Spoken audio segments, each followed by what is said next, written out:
Assalamualaikum warahmatullahi wabarakatuh. Pada kesempatan ini, saya akan menjelaskan tentang konsep pendidikan menurut Quran Surah Al-Imran ayat 84 sampai ayat 87. Pertama-tama, sebelum kita masuk ke nilai pendidikannya, kita perlu memahami isi kandungan ayat-ayat tersebut. Pada Quran Surah Al-Imran ayat 84, Allah memerintahkan Nabi Muhammad SAW untuk menyatakan keimanan kepada Allah, Al-Quran, serta seluruh Nabi dan Rasul diutus sebelumnya, seperti Nabi Ibrahim, Ismail, Isa, Yakub, Musa, Isa, dan Nabi-Nabi lainnya.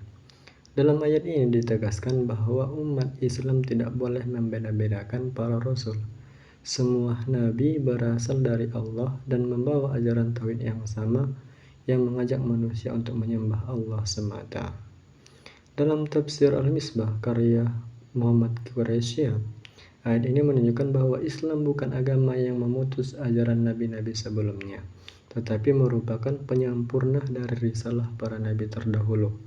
Beliau mengibaratkan agama Islam sebagai sebuah bangunan yang dibangun secara bertahap oleh para nabi sejak Nabi Adam hingga akhirnya disempurnakan oleh Nabi Muhammad SAW. Kemudian pada ayat 85 Allah menegaskan bahwa siapa saja yang mencari agama selain Islam, maka agamanya tidak akan diterima di akhirat, termasuk orang-orang yang merugi. Yang dimaksud Islam di sini adalah sikap tunduk dan berserah diri kepada Allah serta mengikuti petunjuk yang ditetapkannya oleh Allah. Ayat ini mengajarkan bahwa keselamatan manusia terletak pada ketaatan kepada Allah dan mengikuti ajaran yang dibawa Rasul. Selanjutnya, pada ayat 86, Allah menegaskan tentang orang-orang yang telah mengetahui kebenaran bahwa telah beriman, tetapi kemudian kembali kepada kekafiran. Mereka telah menyaksikan bukti-bukti yang jelas tentang kebenaran Rasulullah, namun tetap menolaknya. Oleh karena itu Allah tidak memberikan hidayah kepada orang-orang yang zalim.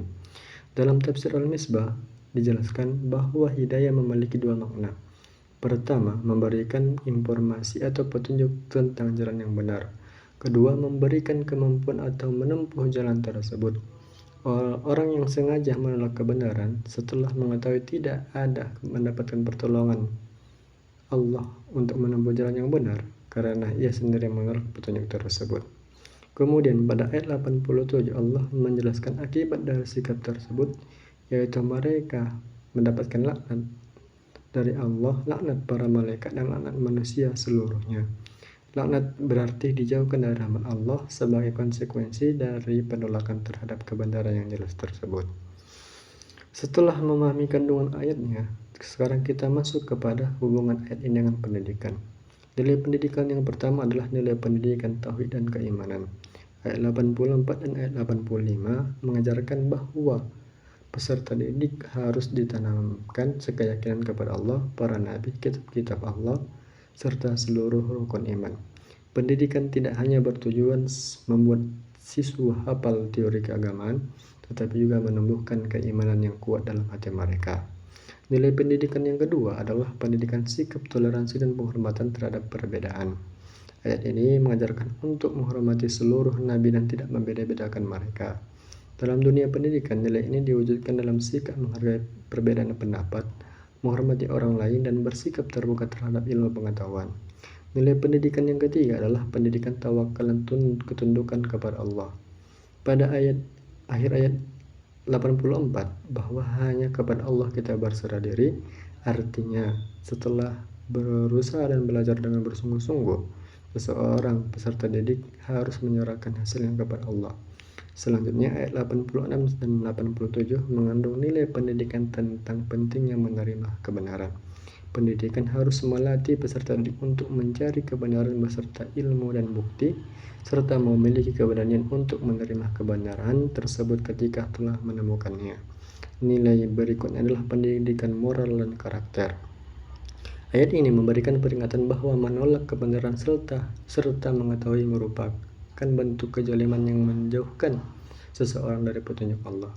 Oleh karena itu, pendidikan harus membentuk pribadi yang jujur, rendah hati, dan siap menerima nasihat. Selain itu, ayat ini juga menunjukkan bahwa hidayah Allah sangat penting dalam proses pendidikan. Karena itu, pendidikan Islam tidak hanya berfokus pada kecerdasan intelektual, tetapi juga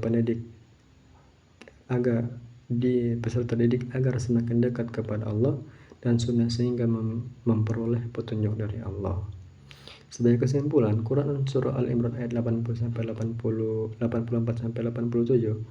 mengajarkan tentang keimanan kepada seluruh nabi dan rasul, pentingnya berserah diri kepada Allah, kewajiban menerima kebenaran, serta bahaya petunjuk Allah setelah mengetahuinya. Dalam perspektif pendidikan, ayat-ayat ini mengandung nilai pendidikan tauhid, akhlak, toleransi, tawakal, dan pembentukan karakter yang berlandaskan keimanan kepada Allah. Mungkin cukup sekian penjelasan yang dapat saya sampaikan. Lebih dan kurang saya mohon maaf. Wassalamualaikum warahmatullahi wabarakatuh.